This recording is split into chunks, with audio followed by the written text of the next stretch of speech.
بسم اللہ الرحمن الرحیم۔ پروگرام آج میں ہوں محسن عباسی اور میرے ساتھ موجود ہیں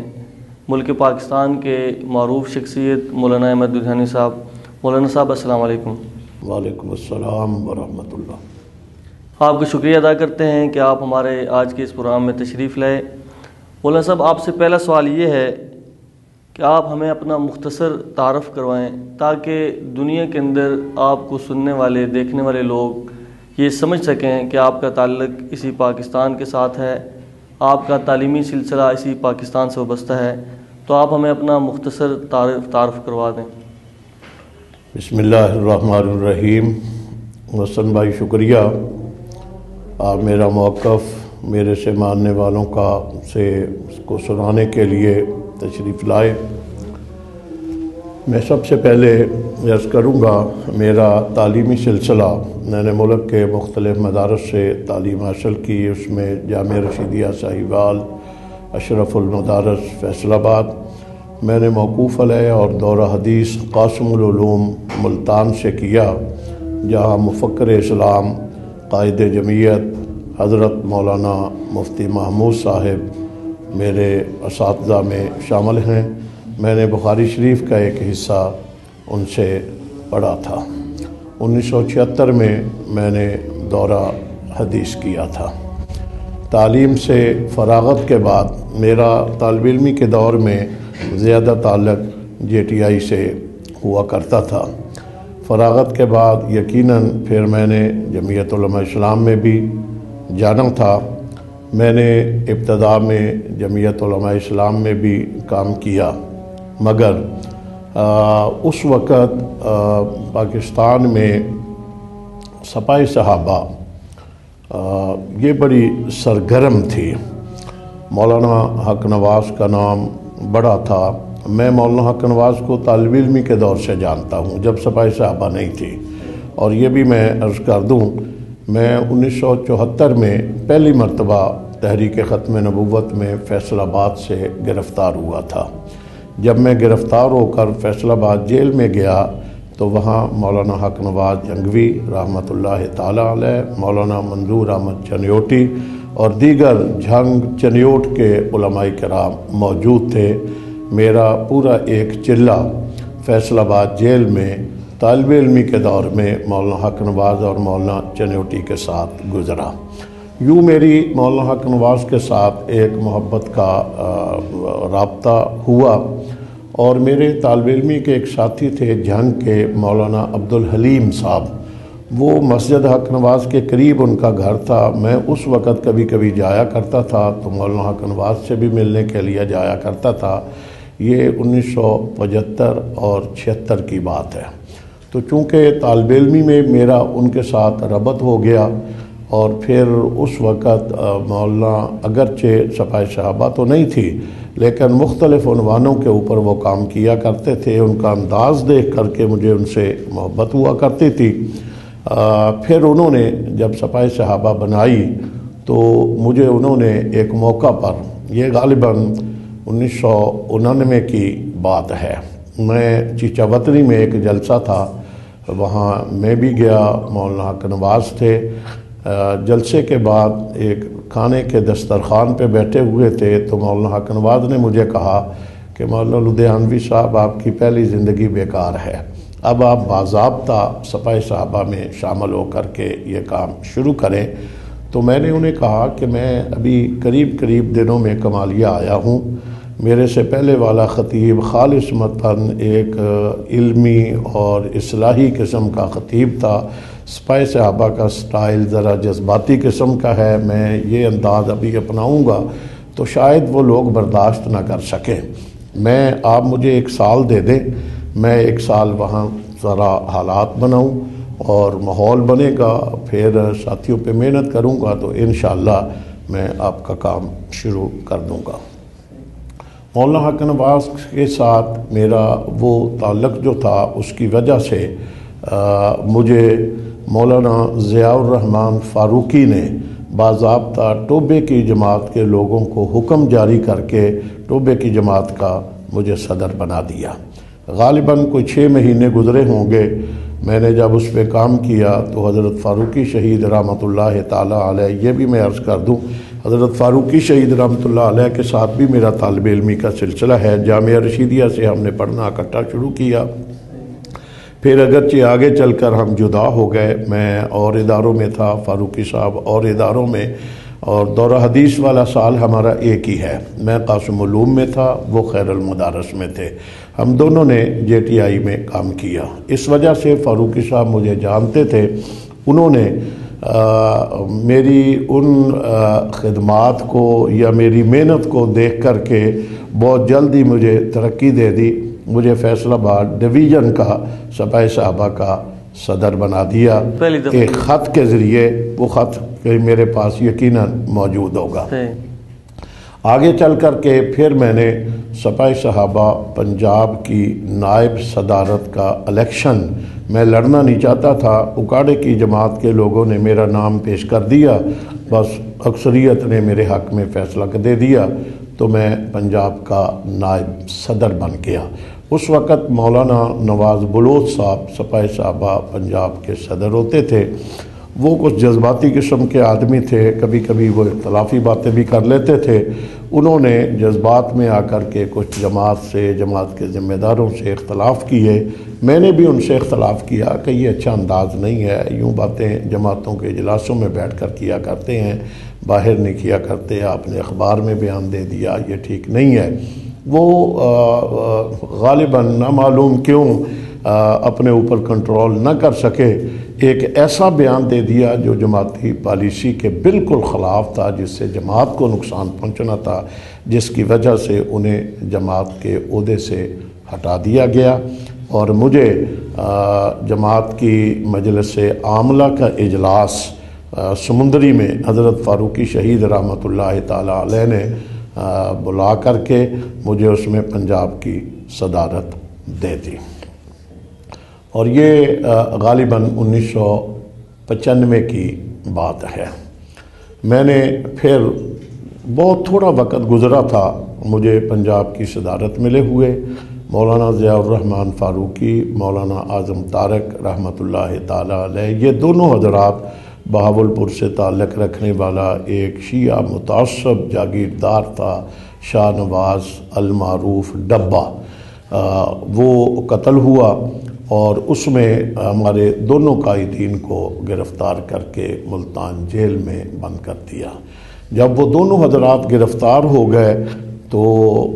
ابھی بہت تھوڑا وقت گزرا تھا، پنجاب کی ذمہ داریوں کا بوجھ میرے اوپر تھا، دونوں قائدین کے جانے کی وجہ سے وہ وزن بھی میرے کندھوں کے اوپر آ گیا، اور مجھے حضرت فاروقی شہید نے ملتان جیل سے خط لکھ کر کے کہا کہ اب آپ کو کی ذمہ داریوں میں اور بھی اضافہ ہو رہا ہے، آپ نے کام کو آگے چلانا ہوگا۔ میں بظاہر تو پنجاب کا ذمہ دار ہی تھا، لیکن میں نے ان دونوں حضرات کی اسیری کے دوران جو کام کیا وہ ایسے ہی تھا جیسے پورے ملک کی جماعتی ذمہ داریاں نبھائی جاتی ہیں۔ یہ میرا آغاز تھا، اور میں یہ بھی عرض کر دوں کہ جب میں نے کمالیہ میں 1999 میں آیا اور 90 میں جماعت میں باضابطہ شامل ہوا، اتفاق تھا انہی دنوں میں مولانا حق نواز کی شہادت ہو گئی، اور تھوڑے ہی وقت کے بعد مولانا اسار القاسمی کی شہادت ہو گئی۔ یہ میرا بھی آغاز تھا، اور جماعت بھی اس وقت ابھی ابتدائی مراحل میں تھی، لیکن اللہ کے فضل و کرم سے دشمن نے تو شاید ہمارے ان قائدین کو گولیاں مار کر راستے سے ہٹا کر سمجھا ہوگا یہ آواز دب جائے گی، لیکن ہمیشہ یہ بات معروف ہے، یریدون لیطفئوا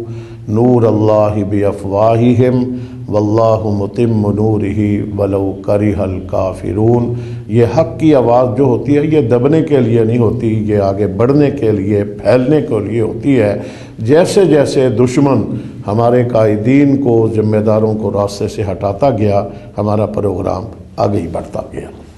صحیح۔ مولانا صاحب آپ سے دوسرا سوال یہ ہے کہ آپ نے جس طرح بتایا کہ آپ کا تعلق پاکستان سے ہے، آپ نے یہاں کے تعلیمی اداروں میں تعلیم حاصل کی، تو جب آپ پاکستانی بھی ہیں، پاکستان کے اندر آپ نے تعلیم بھی حاصل کی، تو اس کے بعد آخر ایسی کون سی وجوہات تھی کہ جس کے بیس پر آپ نے سپاہ صحابہ کا وجود رکھا، اس کی بنیاد رکھی، اور پھر آپ جس طرح کا کہا جاتا ہے کہ ایک پرتشدد قسم کا سوچ رکھتے ہیں، نظریہ رکھتے ہیں، آپ کے کارکنان سخت ہوتے ہیں، تو آپ کہنے لیے یہ بتائیں کہ پاکستان کے اندر سپاہ صحابہ کا وجود رکھنے کی وجہ کیا تھی؟ محسن بھائی دیکھیے، پاکستان جب سے مارز وجود میں آیا اس وقت سے لے کر سپاہ صحابہ کے قیام تک مختلف شہروں میں شیعہ سنی ہلکے پھلکے اختلافات، فسادات ہوا کرتے تھے، جنگ میں بھی ہوتے تھے، ڈیرہ اسماعیل خان میں، بکھر میں، اس انداز میں ملک کے کئی اور شہر ہیں جہاں شیعہ سنی فسادات ہوا کرتے تھے، لیکن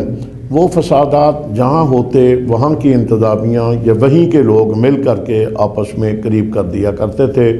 رفع دفع ہو جایا کرتے تھے۔ یہ اس عنوان کے اوپر شدت آئی جب ایران کے اندر خمینی کی شکل میں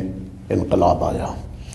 اور خمینی کی شکل میں آنے والا انقلاب جو تھا، آپ جانتے ہیں خمینی کا نعرہ یہ تھا، لا شیعہ ولا سنیہ اسلامیہ اسلامیہ، کہ نہ کوئی شیعہ ہوگا نہ کوئی سنی ہوگا، بس صرف اسلام ہوگا۔ جب خمینی صاحب نے یہ نعرہ لگایا تو ایران کا شیعہ بھی اور ایران کے سنی بھی، یہ دونوں اس کے اس نعرے کے اوپر لبیک کہتے ہوئے میدان میں نکل کر کے آئے، اور جب انقلاب عملی طور پر آ گیا تو انقلاب کے آ جانے کے بعد جب اسے عملی طور پر دیکھا گیا، وہ انقلاب اسلام کا انقلاب نہیں تھا، وہ خالصتاً شیعت کا انقلاب تھا۔ میں اسے اس لیے یہ بات کہنا چاہوں گا کہ خمینی صاحب نے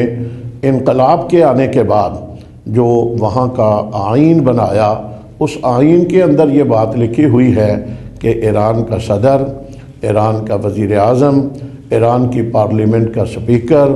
وہاں کی سپریم کورٹ کا چیف جسٹس، یہ شیعہ کے علاوہ کوئی اور نہیں بن سکتا، یعنی ملک کی جو اہم کلیدی عہدے ہیں ان کے اوپر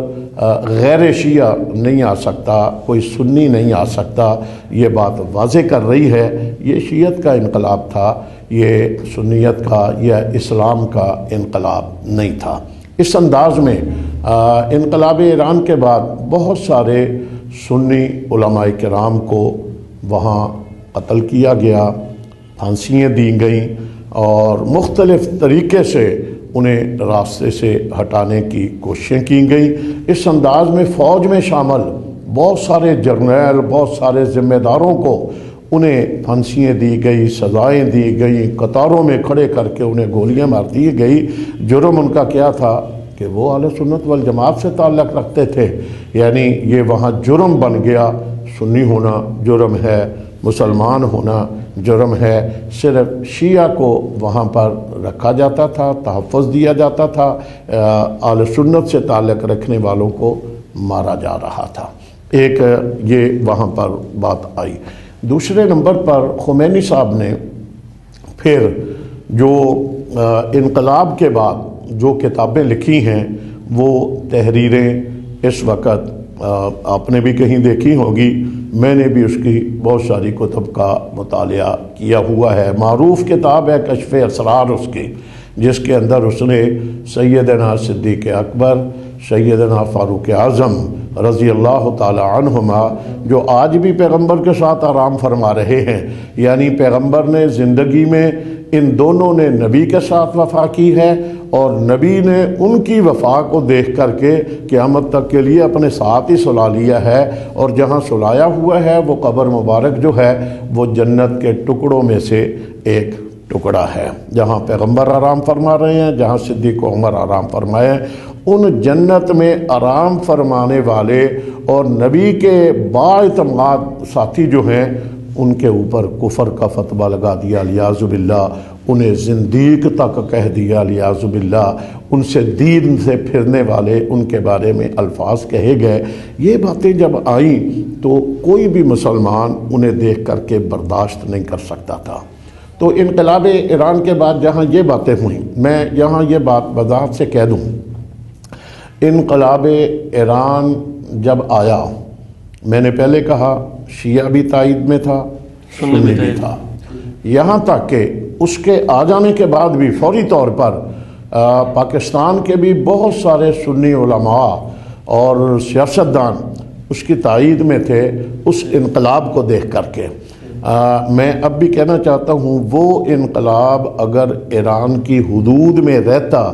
تو شاید کسی کو بھی اختلاف نہ رہتا، لیکن انہوں نے اس انقلاب کو پھر آگے بڑھانا اور پھیلانا چاہا۔ اس کے لیے انہوں نے سب سے پہلے پاکستان کی زمین کا انتخاب کیا، اور پاکستان میں انقلاب ایران کے فوراً بعد تحریک نفاذ فقہ جعفریہ بری نام سے ظاہر ہے کہ ایک اقلیت ہے، وہ یہ کہہ رہی ہے کہ ہم اکثریت والے اہل سنت والجماعت کے ملک کے اوپر اپنی فقہ نافذ کرنا چاہتے ہیں۔ یہ ملکی قانون کے لحاظ سے بھی غلط تھا، اخلاقی لحاظ سے بھی غلط تھا کہ ایک اقلیت ہے وہ اکثریت کے اوپر کہے کہ ہم اپنی فقہ کو مسلط کرنا چاہتے ہیں۔ انہوں نے وہ جماعت یہاں پر بنائی، اور میں یہاں یہ بھی ایک لفظ وضاحتاً کہہ دوں، شاید شیعہ کے ہاں تقیہ کا ایک عقیدہ ہے، وہ اپنی بات کو تقیہ کی تعریف ہمارے لفظوں میں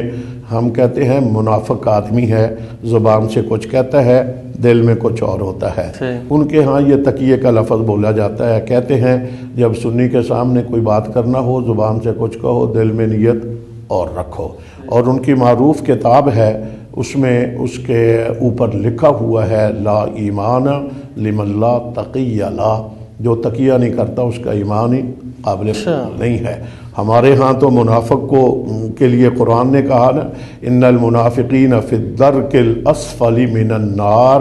جہنم کا جو آخری گڑھا ہے اس میں منافق کو ڈالا جائے گا جس کی زبان اور ہے دل اور ہے۔ یہاں کہتے ہیں جو اوپر سے کچھ کہے دل سے کچھ اور کہے، یہ کہتے ہیں جس کا یہ عقیدہ نہ ہو اس کا ایمان ہی قابل اعتبار نہیں ہے۔ تو میں سمجھتا ہوں کہ انقلاب ایران سے پہلے انہوں نے اپنے عقائد کو چھپایا ہوا تھا، کچھ کمزوریاں سمجھتے ہوں گے، اور انقلاب ایران کے بعد انہوں نے سمجھا کہ اقتدار ہمارے پاس آ گیا ہے، اختیارات ہمارے پاس آ گئے ہیں، قوت ہمارے پاس آ گئی ہے، تو اس کے بعد کون سی بات باقی رہ گئی ہے؟ اس لیے انہوں نے چاہا ہوگا کہ تکیے کی چادر کو اتاریں، اب اپنے نظریات کو ہم آگے پھیلائیں۔ چنانچہ انہوں نے اس کے لیے پاکستان کا انتخاب کیا، اور میں نے عرض کیا وہ جماعت بنائی جس کا نام تھا تحریک نفاذ فقہ جعفریہ۔ اس کا پہلا لیڈر عارف حسینی کے نام سے معروف تھا۔ وہ پھر تحریک انہوں نے صرف یہ نہیں کیا کہ جماعت بنائی اور جماعت بنا کر کے انہوں نے کہہ دیا ہو کہ بس زبانی مطالبہ کریں گے، انہوں نے اس کے اوپر عملی طور پر آگے بڑھے، جارحیت کا انہوں نے راستے کا انتخاب کیا، مختلف شہروں کے اندر انہوں نے اس کے اوپر پروگرام کیے، احتجاجی پروگرام کیے۔ اسلام آباد سیکریٹریٹ کے اوپر جنرل ضیاء الحق کے دور میں انہوں نے قبضہ کر لیا، اور قبضہ کر کے دھرنا دے کر کے بیٹھ گئے۔ جنرل ضیاء الحق صاحب نے نظام زکوٰۃ اس وقت نافذ کیا تھا گورنمنٹ کی سطح پر، تو آل تشیع نے اور تحریک نفاذ فقہ جعفریہ نے اعلان کیا کہ ہم شیعہ چونکہ زکوٰۃ نہیں دیتے اس لیے ہم مطالبہ کرتے ہیں کہ آل تشیع کو زکوٰۃ دینے سے مستثنیٰ قرار دیا جائے۔ وہ جارحیت کا انداز ان کا ایسا تھا کہ ایک بہت بڑا گروہ لا کر کے انہوں نے یہاں بٹھا دیا، تو وقت کی گورنمنٹ کو ان کے سامنے گھٹنے ٹیکنے پڑے، نہ معلوم ان کو دیکھ کر کے گھٹنے ٹیکے یا کہیں اور باہر سے ان کے اوپر بھی کوئی اثرات آئے، جس کی وجہ سے جنرل ضیاء الحق کی گورنمنٹ نے گھٹنے ٹیکے اور ان کا مطالبہ تسلیم کر لیا گیا کہ آل تشیع زکوٰۃ دینے سے مستثنیٰ ہوں گے۔ آپ کے علم میں ہوگا اب بھی رمضان المبارک کی پہلی تاریخ کو بینکوں سے سرکاری سطح پر وہاں کے لوگوں کے مسلمانوں کے اکاؤنٹوں سے زکوٰۃ کاٹی جاتی ہے، اور جو شیعہ ہوتا ہے وہ ایک فارم فل کر کے دے دیتا ہے کہ میرا چونکہ فقہ جعفریہ سے تعلق ہے اس لیے میں زکوٰۃ نہیں دینا چاہوں گا۔ یہ مطالبہ انہوں نے منوا لیا۔ اس انداز میں انہوں نے کوئٹہ میں ایک بہت بڑی جارحیت کا ارتکاب کیا تھا۔ بچیوں کے کالج میں داخل ہوئے اور داخل ہو کر کے ان کے اوپر تشدد کیا اور بچیوں کے پستان کاٹے۔ یہ بڑا ظلم و جبر ہوا، یہ میڈیا کو اوپر باتیں آئیں اس وقت۔ اس انداز میں وہاں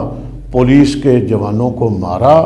اور بڑی شرمناک بات ہے کہ پولیس کے جوانوں کے آلہ تناسل کاٹ کر کے ان کے منہوں میں ڈالے گئے۔ یہ اس انداز کی انسانیت سوچ سلوک کیا گیا۔ اس انداز میں کچھ اور شہروں کے اندر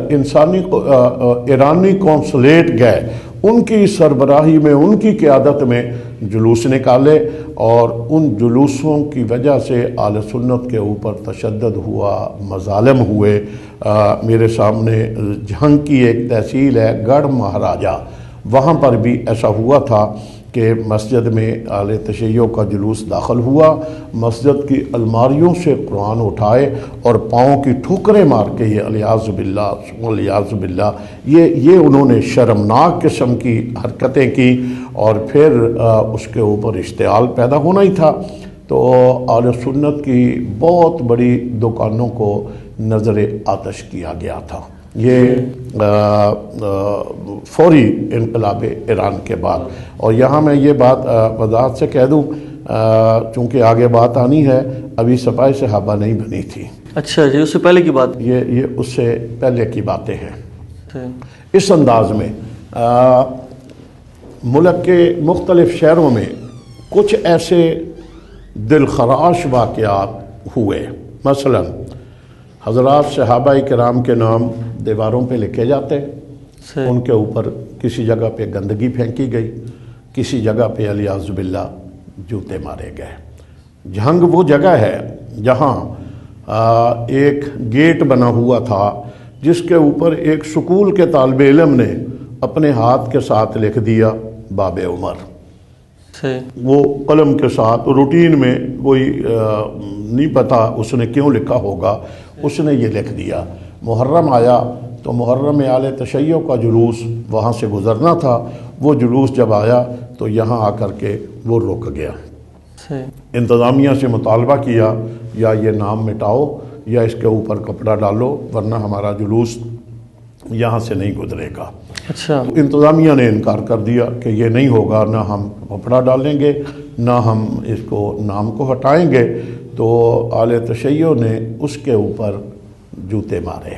جب موتے مارے تو قریب آبادی اہل سنت کی تھی، انہوں نے دیکھا ایک نوجوان بھاگتا ہوا آیا، اس گیٹ کے اوپر چڑھ گیا، اس نے جا کر کے اپنے دونوں ہاتھ حضرت عمر کے نام کے اوپر رکھ دیے کہ میں نام کی حفاظت یوں کرنا چاہتا ہوں۔ اس نے نام رکھے تو نیچے سے اہل تشیع نے گولی ماری، یہ نوجوان وہیں سے تڑپتا ہوا نیچے گر گیا، شہید ہو گیا۔ تو دوسرے نوجوان نے چھلانگ لگائی، وہ اس کے اوپر چڑھ گیا، اس نے جا کر کے اپنے ہاتھ رکھے، اسے بھی گولی مار دی گئی۔ اس انداز میں تیسرا، پھر چوتھا، پانچواں، 5 نوجوانوں نے حضرت عمر کے نام کی حفاظت کرتے ہوئے جام شہادت نوش کیا۔ یہ اس وقت کی بات ہے جب سپاہ صحابہ بھی معرض وجود میں نہیں آئی تھی، اور مولانا حق نواز ابھی شاید جنگ میں بھی نہیں تھے۔ اس انداز میں جھنگ کی ایک تحصیل ہے شورکوٹ، اس میں ایک جگہ ہے ککی 9، وہاں پر مراد رسول خلیفۃ المسلمین سیدنا فاروق اعظم رضی اللہ تعالی عنہ کے پتلے بنا کر کے چوک میں رکھ کر کے انہیں جلایا جاتا تھا۔ یہ بھی اس وقت کی بات ہے جب سپاہ صحابہ نہیں بنی۔ اس انداز کے دلخراش قسم کے واقعات ملک کے مختلف شہروں میں ہوا کرتے تھے۔ یہ بات بڑھتے بڑھتے جب اتنی آگے چلی گئی تو لازمی بات ہے اس کا کوئی رد عمل تو آنا تھا۔ یہ ایک سائڈ سے اس حد تک بات آگے بڑھتی جا رہی ہے۔ پھر ایسا واقعہ بھی ایک جھنگ میں ہوا کہ ایک کاغذ کے اوپر ام المومنین سیدہ کائنات حضرت عائشہ صدیقہ رضی اللہ تعالی عنہا جو جناب سیدنا صدیق اکبر کی بیٹی ہیں اور جناب رسول اللہ صلی اللہ علیہ وسلم کی اہلیہ محترمہ ہیں، اور قرآن کے الفاظ میں وَأَزْوَاجُهُ أُمَّهَاتُهُمْ پوری دنیا کے مسلمانوں کی یہ ماں ہے، اس کا نام اس کاغذ کے اوپر لکھ کر کے ایک کتیا کے گلے میں ڈال دیا، اسے بازار میں چلا دیا۔ کیا اشارہ ہو رہا ہے؟ یہ وہ جا رہی ہے۔ یہ واقعات ہوئے۔ اس انداز میں لاہور میں اعلی تشیع کا ایک مرکز ہے، جامعہ المنتظر، یہ ان کا مرکز ہے۔ وہاں پر بیٹھے ہوئے اعلی تشیع سے تعلق رکھنے والے نے، جس کا نام تھا غلام حسین نجفی، اس نے بہت ساری اس کی کتب ہیں، ایسی قابل اعتراض اور دل خراش قسم کی تحریریں ہیں اس کے اندر کہ کوئی سادہ سا مسلمان بھی اسے پڑھے وہ برداشت نہیں کر سکتا۔ ایک کتاب ہے سہم مسموم، جس میں اس نے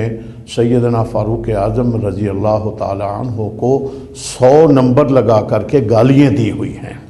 گالیاں وہ جو بازاری لوگ ایک دوسرے کو لڑتے ہوئے دیتے ہیں نا، اس انداز کی بازاری زبان استعمال کی ہوئی ہے 100 نمبر لگا کر کے۔ اسی انداز میں دوسری کتاب اسی کی ہے قول مقبول، اس کتاب کے اندر اس نے سیدنا عثمان غنی رضی اللہ تعالی عنہ جو حضور صلی اللہ علیہ وسلم کے دور داماد ہیں، جن کے دوسری بیوی کے انتقال کے اوپر پیغمبر نے فرمایا تھا اگر میری 40 بیٹیاں ہوتی تو میں ایک ایک کر کے عثمان کے نکاح میں دے دیتا، اور دوسری روایت میں فرمایا میری 100 بیٹیاں ہوتی تو میں 100 ہی ایک ایک کر کے عثمان کے نکاح میں دے دیتا، اس لیے کہ عثمان سے بہتر مجھے داماد نہیں ملنا تھا اور عثمان کو میرے سے بہتر سسر نہیں میسر آنا تھا۔ اس عثمان غنی کے لیے اس کتاب قول مقبول میں یہ لکھا کہ عثمان غنی نے اپنی بیوی کے فوت ہو جانے کے بعد بڑا ڈر لگتا ہے، ایمانداری سے الفاظ بھی ادا کرتے ہوئے ہمیں شرم آتی ہے، نقل کفر نباشد، یہ باقی لوگوں کو بتانے کے لیے مجبوراً ہمیں یہ الفاظ اپنی زبانوں سے ادا کرنے پڑتے ہیں۔ اس نے لکھا کہ عثمان غنی نے اپنی بیوی کے مردہ جسم کے ساتھ جمع کرتے رہے، ہم بستری کرتے رہے، یہ الفاظ لکھے۔ اس انداز کی اور دل خراش قسم کی عبارتیں جب سامنے آئیں تو لازمی بات تھی پھر کسی نے تو اس کا جواب بھی دینا تھا۔ مولانا حق نواز رحمۃ اللہ تعالی علیہ یہ جنگ میں چونکہ ان کی بنیاد تھی، ان کی پیدائش جنگ کی تھی، یہ جنگ کے حالات سے واقف تھے، انہوں نے یہ سارے واقعات کو اپنی آنکھوں سے کچھ کو دیکھا ہوا تھا، کچھ کو سنا ہوا تھا، تو پھر جب انہوں نے ان کتابوں کو پڑھا تو وہ تڑپ گئے، وہ برداشت نہ کر سکے، تو انہوں نے پھر 1985 میں جھنگ کی مسجد میں بیٹھ کر 29 نوجوان تھے، انہیں بلا کر کے بٹھایا، ان کے سامنے یہ حالات واقعات رکھے، انہیں کہا کہ میں صحابہ کا وارث بننا چاہتا ہوں، صحابہ لا وارث نہیں ہے، میں صحابہ کا وکیل بننا چاہتا ہوں، صحابہ کا دفاع کرنا چاہتا ہوں، آؤ تم میرے ساتھ مل جاؤ۔ تو 29 نوجوانوں پہ مشتمل یہ جماعت بنی جس کا نام تھا انجمن سپاہ صحابہ۔ مجھے لفظوں سے یوں محسوس ہوتا ہے کہ مولانا نے اس وقت جنگ کو سامنے رکھ کر کے یہ جماعت بنائی تھی کہ یہ جنگ کی ایک